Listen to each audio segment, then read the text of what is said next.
Es el Adagio molto de la Sinfonía número 2 en re mayor, opus 36, de Ludwig van Beethoven, Orquesta Filarmónica Checa dirigida por Paul Kleczki. Es la música que nos acompaña para leer el libro Mauricio Obregón, Navegante de Mar y Cielo, escrito por Yolanda Reyes, de la colección juvenil de Conciencias. A propósito de la edición, el director Carlos Nicolás Hernández escribe: cada libro tiene su propia historia. En una colección siempre hay una historia que entreteje las historias. Hay un vínculo que las amarra. La colección juvenil Conciencias nos presenta el ejercicio de pensar y hacer de nuestros hombres de ciencia y tecnología paradigmas para la juventud colombiana, y eso ha sido muy gratificante.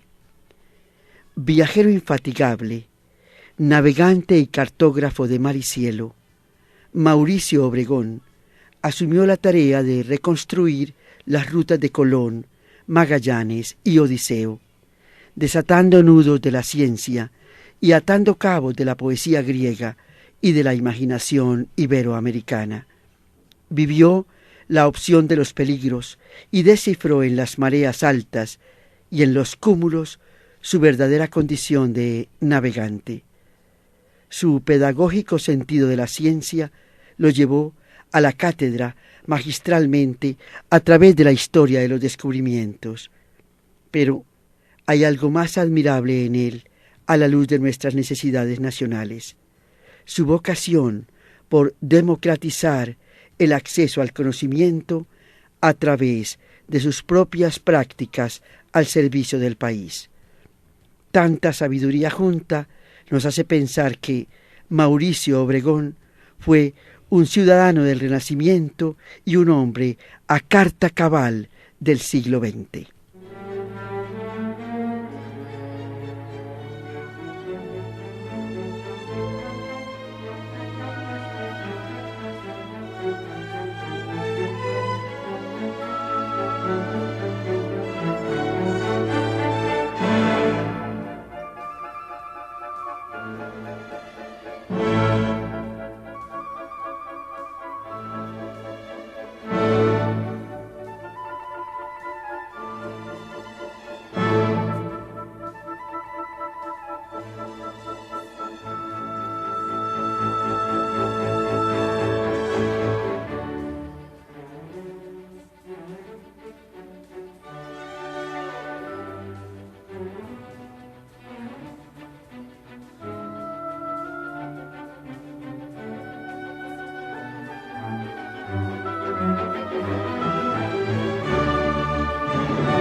Cuatro renglones de un poema de T.S. Eliot, traducidos libremente por Mauricio Obregón, dicen: nunca dejaremos de explorar, y al cabo de nuestros descubrimientos regresaremos a nuestro propio puerto y al fin lo conoceremos.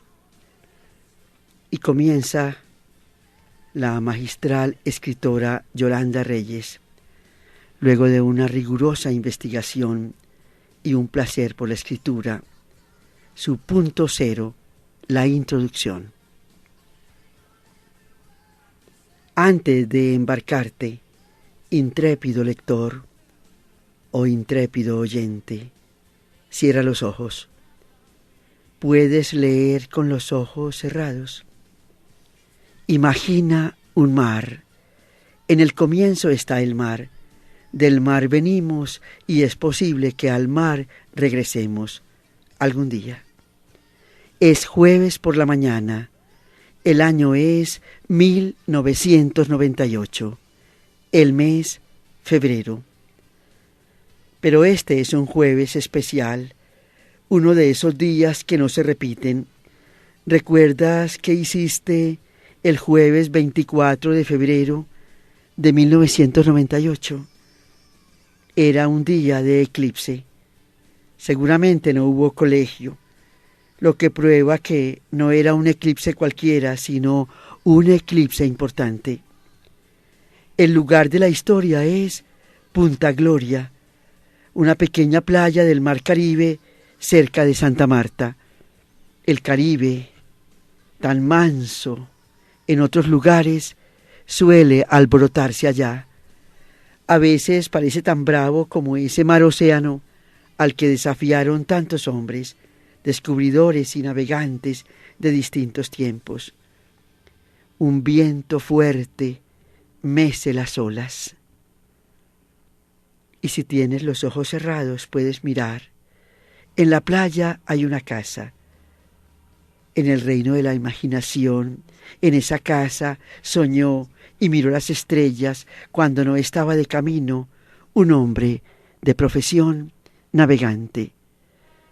Si navegar significa embarcarse en la aventura para descubrir misterios, podríamos decir que nuestro hombre era, sobre todo, un navegante. También fue piloto de muchas naves, escritor de muchos libros, inventor de muchos proyectos y maestro de muchas aulas. Su nombre es Mauricio Obregón. Hoy ya no está, o más bien, no está de la forma como antes anduvo. Hace unos días lo sorprendió la muerte, justo después del almuerzo. Tenía todo listo para venir a ver el eclipse. Ya había empacado su astrolabio y su sextante. Había invitado a su familia y a sus mejores amigos. Si estuviera hoy aquí, de la forma como antes estaba, todo sería diferente. Tal vez no habría este silencio. Estaría contando anécdotas, pensando en voz alta, preguntándose todo de nuevo. Intentaría, como tantas veces, descubrir ese gran misterio que es un eclipse. Su familia está reunida frente a ese mismo mar que tantas veces él miró. Hacía tiempos no se apretaban todos en esta casa que tantos secretos cuenta. De repente, la luz empieza a cambiar. La penumbra se apodera del mediodía. El cielo es una mezcla de gris con amarillo. El mar parece un plato, manso y brillante como si estuviera dormido, aguardando. Un silencio cósmico invade el paisaje. Entonces, 3 hombres se embarcan en un cayuco. Cayuco es una nave pequeña como aquellas primeras embarcaciones en las que el hombre se lanzó al mar. Viene de kayak, la voz milenaria que se repite, tan parecida en tantos idiomas y que siempre se usó para navegar. Eso contaba Obregón, que también era experto en las historias que hay detrás de cada palabra.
Los tres hombres son Teobaldo, el pescador que cuida la casa, Javier, el hijo de Mauricio, y Noé, el hijo de Javier y el nieto de Mauricio.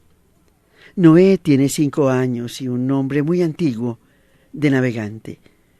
Lleva un cofre en la mano y en el cofre echó un dibujo. Va a cumplir una misión encomendada por su abuelo. Él dijo que quería que sus cenizas volvieran al mar. Si lo dijo en serio, no lo sabremos nunca. Solo sabemos que el mar es un sitio en donde le gustará estar a un navegante. Tumban y retumban las olas del mar. Todo lo que traen se lo vuelven a llevar.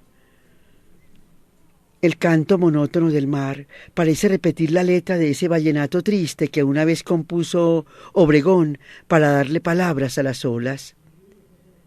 Tumban y retumban las olas del mar. Todo lo que traen se lo vuelven a llevar. Siento que el tiempo se me escapa. Habré llegado a esa edad en que uno al fin cree que el tiempo no es infinito. Escribió esa tarde a la hora del crepúsculo. Era una penumbra como la de ahora, pero sin eclipse. Noé hace volar las cenizas y su dibujo se va detrás con el viento.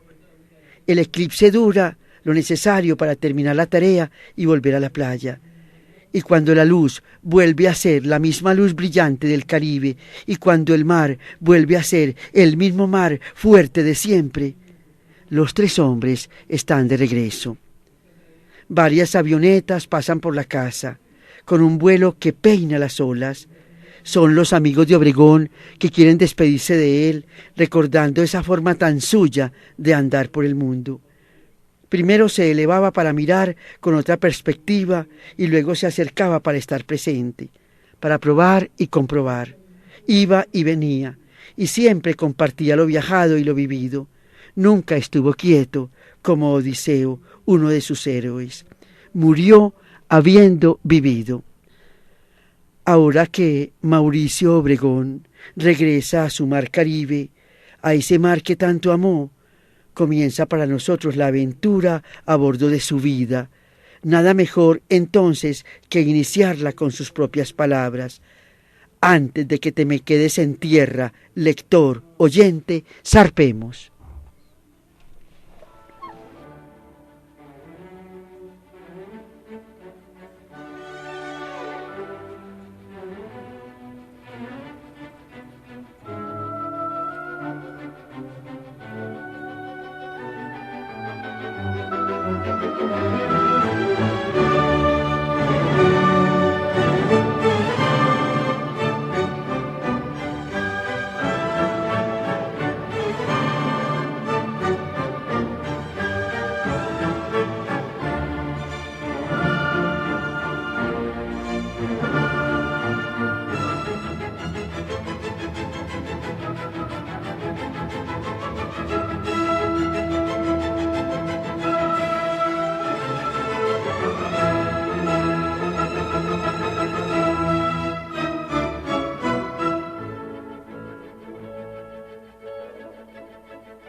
Capítulo 1.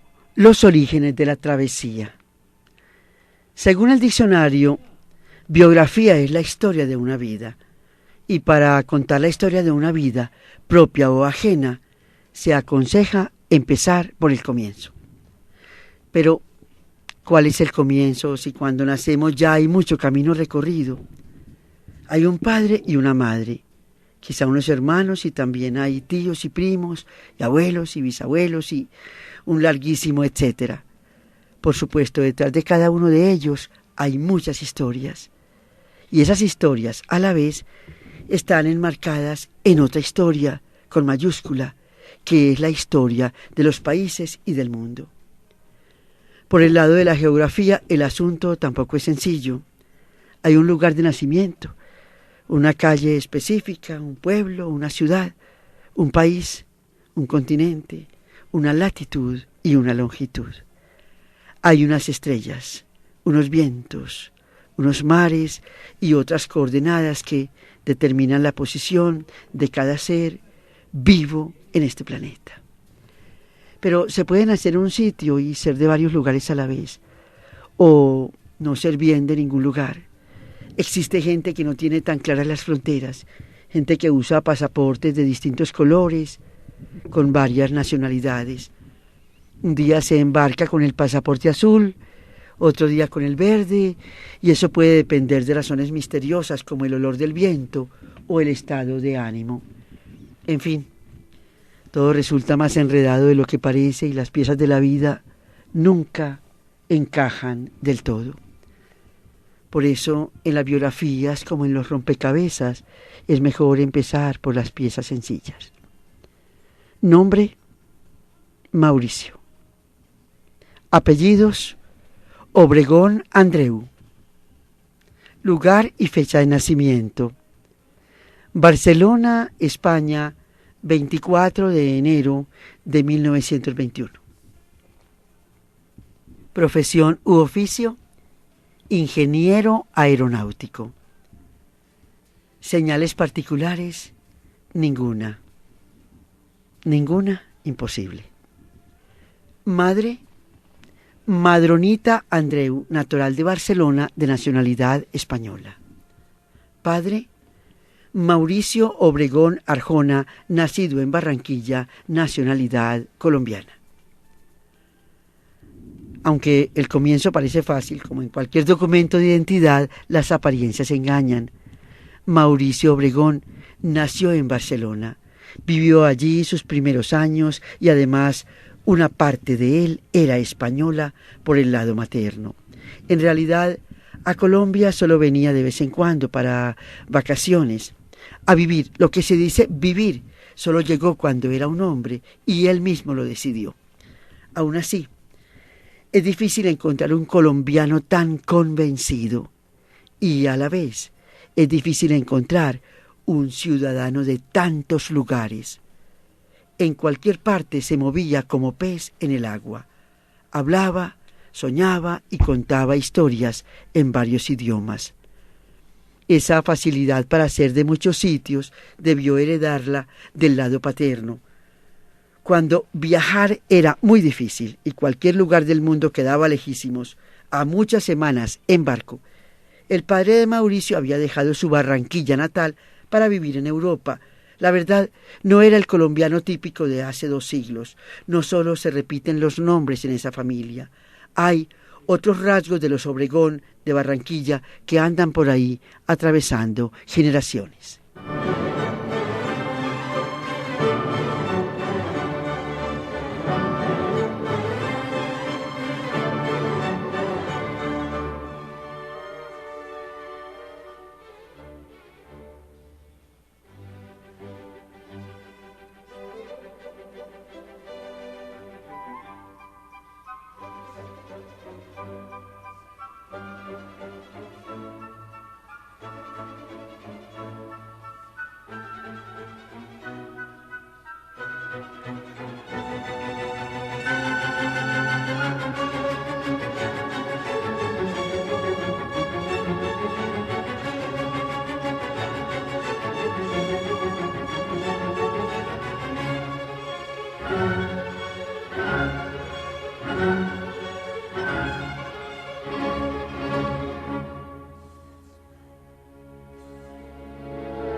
Continuamos en el Adagio molto de la Sinfonía número 2 de Beethoven y hablamos de la mamá. Madronita Andreu tampoco era una madre española típica, una mamá que quiere filmar todo lo que hace su hijo y que no se pierde el día en que da sus primeros pasos o todos los instantes de la primera comunión. Puede ser muy normal para ti que vives en el siglo XXI. Hace casi un siglo, cuando Madronita andaba por ahí con su cámara, capturando imágenes de sus hijos, resultaba una señora fuera de lo común. Y como la vida real no le resultaba suficiente para llenar tantos kilómetros de cinta, se inventaba guiones, disfrazaba a los niños y los ponía a actuar. Tú, Marta, vas a ser la bruja. Escóndete detrás de ese árbol y cuando salga tu hermano empiezas a perseguirlo. Imagina lo que sientes de encontrar a esa horrible bruja, Mauricio. No te rías, asústate de verdad. Corten, vamos a repetir la toma. Pero mamá, ya la hemos hecho 10 veces hoy, protestaba Mauricio. Sí, a veces había que rogarle un poco, pero hay que reconocerlo, de protagonista no lo hacía nada mal. Cuando era muy pequeño murió su padre. Unos años después, Madronita se volvió a casar con un señor llamado Max Klein y nació Florita, la hermana menor. Obvio, hay película de Mauricio asomado al cochecito de su nueva hermana. Don Max, como podría suponerse, tenía su toque especial. En primer lugar, usaba también varios pasaportes porque había nacido en Estados Unidos de familia alemana, pero vivía en Barcelona y se sentía más catalán que cualquiera. En segundo lugar, era dueño de una compañía de exportación de pieles en Nigeria y Mauricio, de niño, lo acompañaba en sus excursiones por el África. ¿Qué tal si este fin de semana me acompañas a cazar venados, muchacho? Puedo, mamá. No había un no que lo detuviera.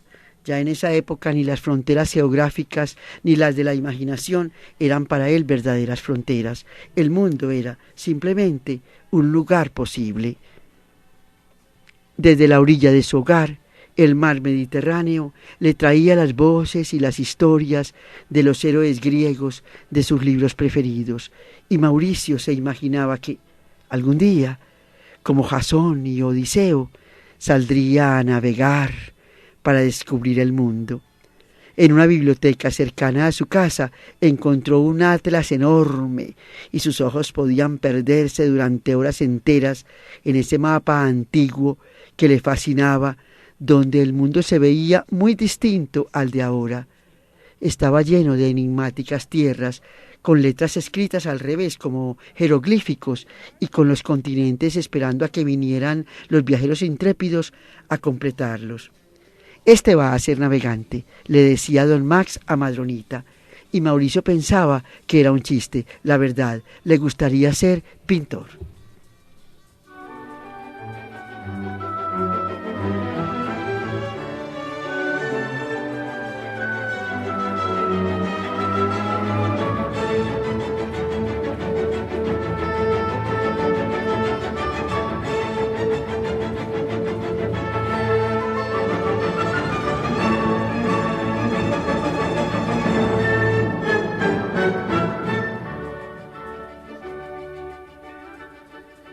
A los 9 años, el paisaje azul brillante del Mediterráneo fue reemplazado por el gris nube de un internado en Inglaterra.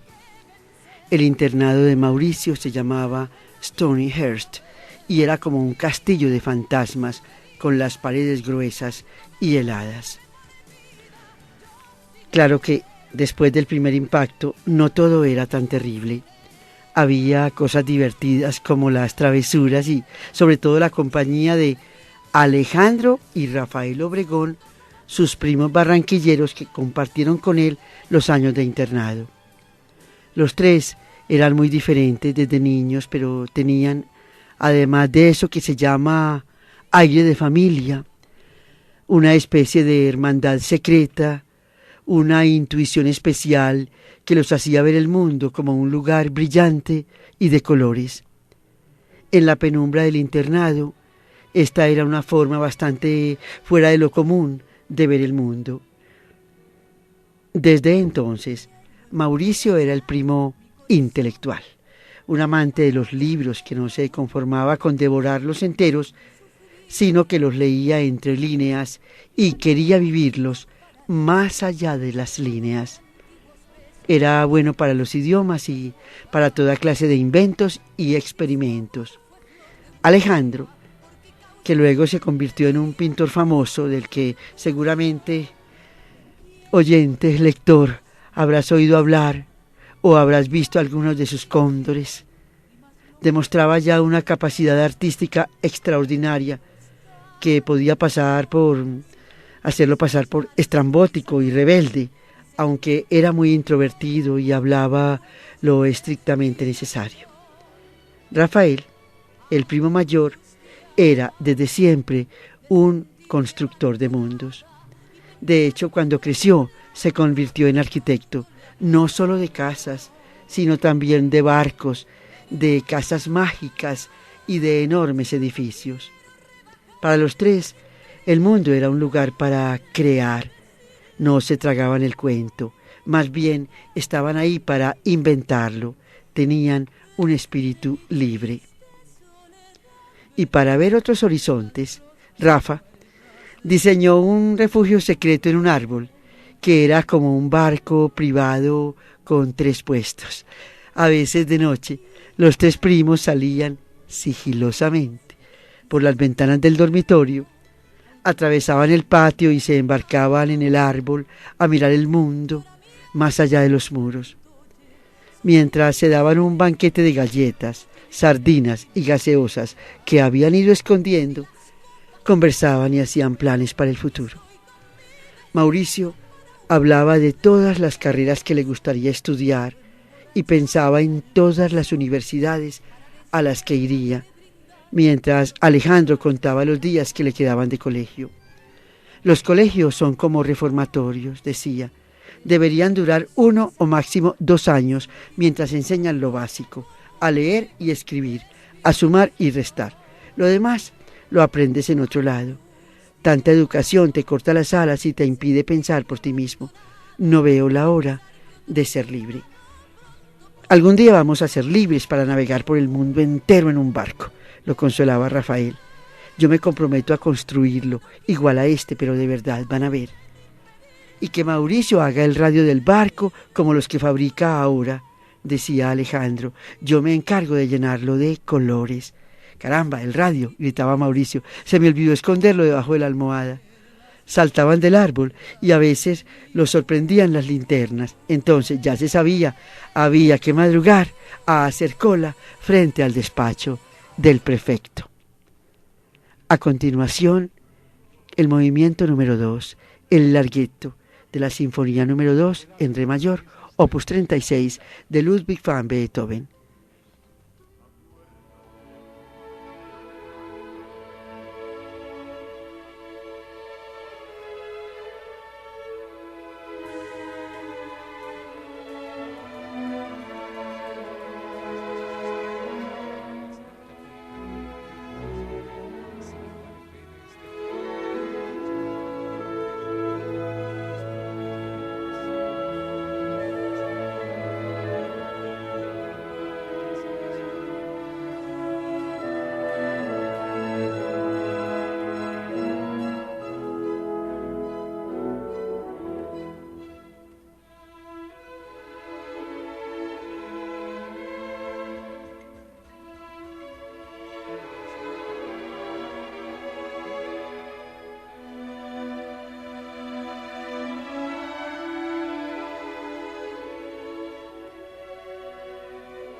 Capítulo 2.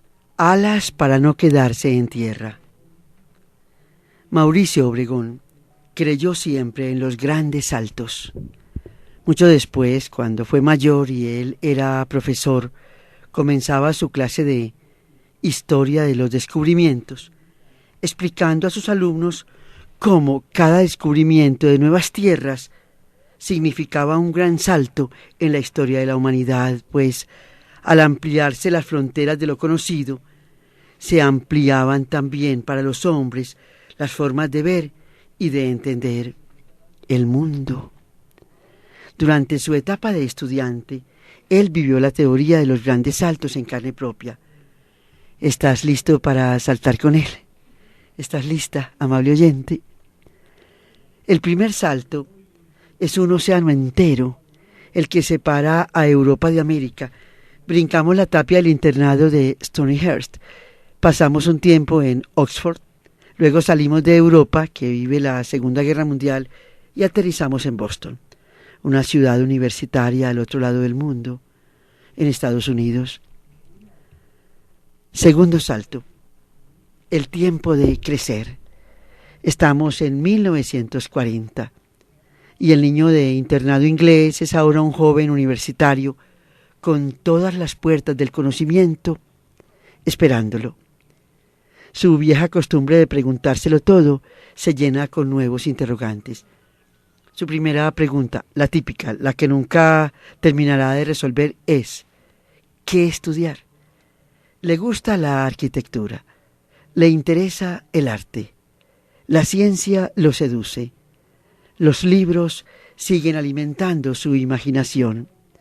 Sueña con aprender a volar, adora los riesgos y también quisiera ser navegante, viajero, explorador, aventurero e historiador. ¿Cómo ser todo eso a la vez? ¿Cómo integrar en una misma profesión el arte con la ciencia, la búsqueda de la belleza con la del conocimiento?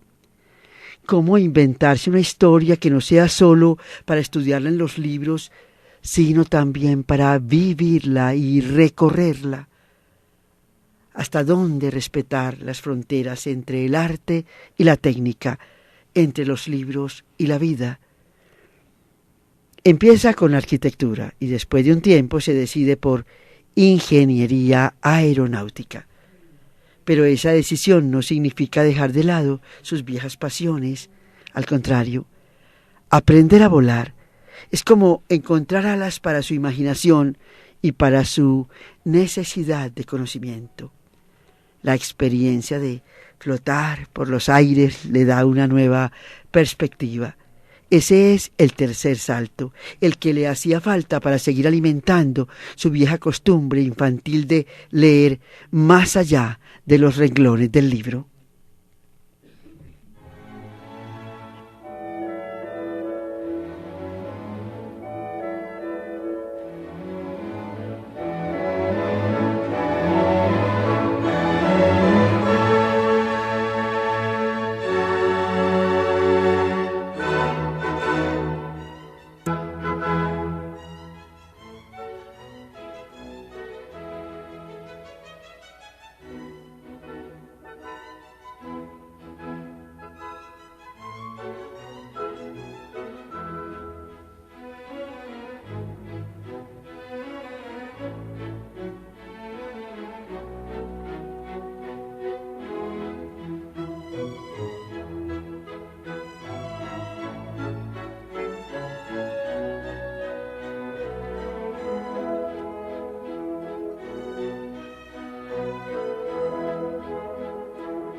con la ingeniería aeronáutica, sus sueños de descubridor encuentran herramientas científicas para romper las fronteras de lo conocido.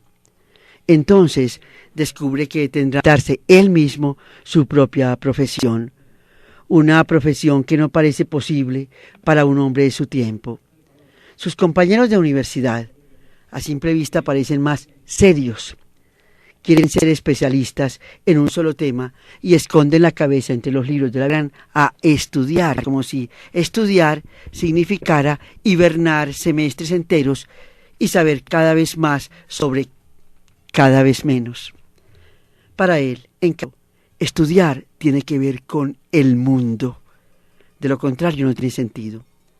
A veces se siente un bicho raro y piensa que ha debido nacer en otro tiempo, quizás en el Renacimiento, cuando los hombres como Leonardo da Vinci, el hombre más asombrado de toda la historia de la humanidad, podían diseñar máquinas voladoras y ser a la vez pintores y científicos. Todo se logra probando e reprobando, es la frase de Leonardo que Obregón copia en su cuaderno de apuntes. Esa es la forma como él piensa también que debe construirse el conocimiento a fuerza de experimentar. Menos mal, siente que tiene la vida por delante y mientras echa globos en un pupitre del salón de clase, su profesor de historia de la aviación explica un acontecimiento célebre. En el tablero apunta una fecha para no olvidar: 19 de septiembre de 1783. Y dice: ese día los hermanos Montgolfier ensayaron su globo volador de lino y papel, tripulado por un pato, un gallo y un cordero, en París ante la presencia de los reyes franceses. Recita entusiasmo como si se tratara de cualquier operación de rutina. Precisamente el día en que el hombre descubre, piensa que su clase sería muy diferente, tal vez no contaría tantos detalles ni copiaría tantos esquemas en el tablero, sino que trataría de despertar el entusiasmo viendo semejante descubrimiento. Con sus alumnos construiría un enorme globo multicolor y él mismo se ofrecería como tripulante para viajar entre la canasta de mimbre. Se distrae pensando en los pobres animales de aquel globo, el pato, el ganso y el cordero, que seguro esa noche histórica debieron terminar aderezados y servidos en la mesa del palacio. Y mientras el profesor, a miles de kilómetros en la clase, habla de péndulos, él se imagina cómo sería eso de estar suspendido en el aire. Algún día va a ensayarlo, se lo promete.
Después de su grado en 1943, recordemos que Mauricio Obregón nace en el año de 1921, Llegaba la hora de buscar empleo y, para cualquiera, esto podía significar un aterrizaje en la vida real, pero Obregón se las arregló para conseguir un trabajo a su medida. Fue contratado como ingeniero y capitán de vuelos de prueba en Grumman Aircraft, una gigantesca fábrica de aviones en Long Island, cerca de Nueva York. Su espíritu aventurero encajaba muy bien para semejante trabajo de alto riesgo. ¿Te imaginas lo que es pilotear un avión por primera vez antes de saber si quedó perfecto? A pesar de todos los controles de calidad y la tecnología avanzada de la empresa, existía siempre la duda. Probar y volver a probar, como decía Leonardo, pero no en la teoría, sino en el aire, y ser, ahora sí, un conejillo de Indias. Ese mundo de la aviación lo preparó para un cuarto salto, casi un triple salto mortal que resultaría definitivo. Vivir en Colombia, un lugar donde verdaderamente estaba todo por hacerse. Nada en la vida es tan dulce como saberse embarcado en el rumbo que uno ha escogido. Escribió en su bitácora de viaje cuando miraba por la ventanilla del avión ese río Magdalena que se confundía con el mar en las bocas de ceniza. Aterrizar en el bullicio de Barranquilla era como recuperar de golpe una parte de sí mismo, pero la diferencia con los saltos anteriores es que este parecía un salto de cangrejo, de para atrás. Tenía que ver con devolverse muchos años en el tiempo y rescatar las imágenes de su padre, esas que parecían perdidas en los agujeros negros de la memoria. Miraba las caras de los tíos y de los primos, que no veía desde sus vacaciones de infancia, y cada vez le iban presentando más parientes. Curiosamente, todos le parecían viejos conocidos, y a pesar de que a mucha gente no la había visto nunca, encontraba gestos perdidos que le recordaban algo, rasgos familiares que le hablaban de su identidad, olores, colores y sabores que lo conectaban con su padre y con sus raíces, como si el tiempo nunca hubiera pasado y él siempre hubiera vivido ahí. Esa sensación de ser uno más de los miembros de una familia numerosa fue una especie de revelación. Nunca antes se había hecho preguntas tan sencillas. Por ejemplo, ¿de dónde vendría su risa? ¿Se reiría su padre así como sus tíos, como él mismo? ¿De dónde habría heredado la magia y la locura, las ganas de vivir, las noches de parranda? Podría haberse conformado con seguir un camino trazado y trabajar en la fábrica de textiles Obregón que había heredado de su padre. También podría haber regresado después de un tiempo y seguir con su carrera. Tenía todas las posibilidades para triunfar en el país que eligiera para vivir. Escogió Colombia, pero no para quedarse quieto, que va. Vendió su parte en la fábrica y con ese dinero compró aviones de la Segunda Guerra Mundial que ya no se necesitaban porque la guerra por fin había terminado. Fundó su propia compañía aérea que se llamó Lanza, una compañía que se le medía a lo que fuera. No solo transportaba a los pasajeros, sino también libras de carne y también transportaba al correo. La experiencia de volar en Colombia era muy distinta a sus horas de vuelo en Estados Unidos. Si allá era un piloto de prueba, aquí todo era una prueba de fuego. Muchas veces no había instrumentos y había que volar echando mano, no solo de todos los conocimientos aprendidos, sino también de todas las intuiciones. Husmear en el olor del viento para preguntarle si habría tormenta. Volverse un experto lector de nubes. Qué belleza. Como Ciro Mendía, o como Baudelaire, o como León de Grave. Ser a la vez mecánico, piloto e ingeniero, pero sobre todo saber limpiar bien el mugre de un carburador para no quedarse varado en medio de la nada. Improvisar pistas de aterrizaje en cualquier potrero porque no había aeropuertos en casi ninguna parte. Eso, para alguien como Mauricio Obregón, no era un problema, sino otro desafío. Si no había aeropuertos, pues tanto mejor, había que inventarlos y construirlos. Desempolvó los conocimientos de arquitectura de sus primeros años de universidad. Utilizó su licencia de ingeniero civil, recorrió kilómetros para escoger los potreros más apropiados y manos a la obra. 10.000 pesos valía en esa época hacer un aeropuerto. Con esa plata ahora no se construye ni uno de juguete. Y continúa Beethoven, otro innovador, otro creador, otro inventor, otro navegador de la música.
Hizo el aeropuerto de Las Nieves, a medio camino entre Barranquilla y Soledad, en tierras de su familia.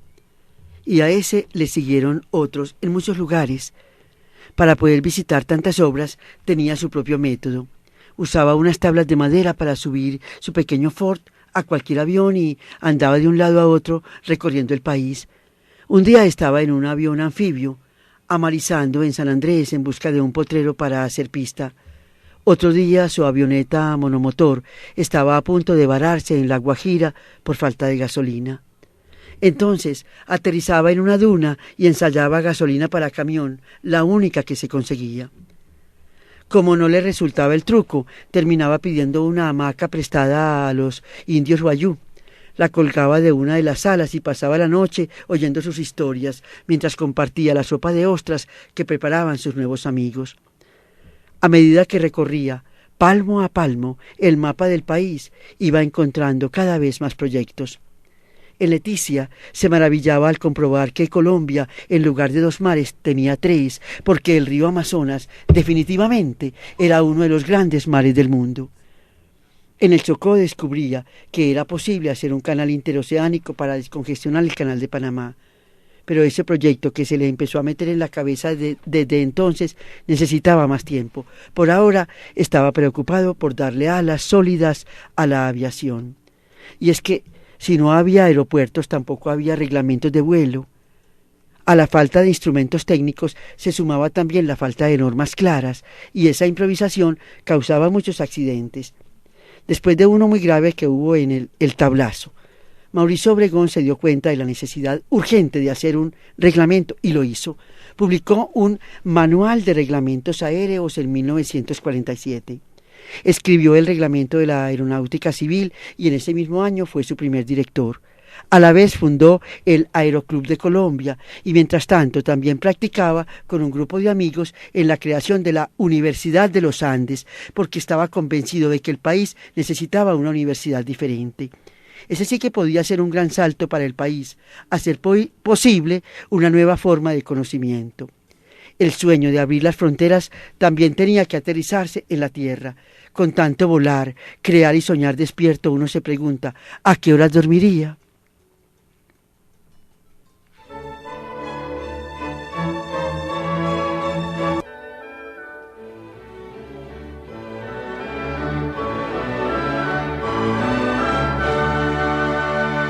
Homenaje a Mauricio Obregón, navegante de mar y cielo, de la colección juvenil Conciencias, escrito por Yolanda Reyes, porque debemos destacar y exaltar todos los valores de nuestro país. Por eso también nos acompaña la Sinfonía número 2 en Re mayor, en su segundo movimiento, el Larghetto.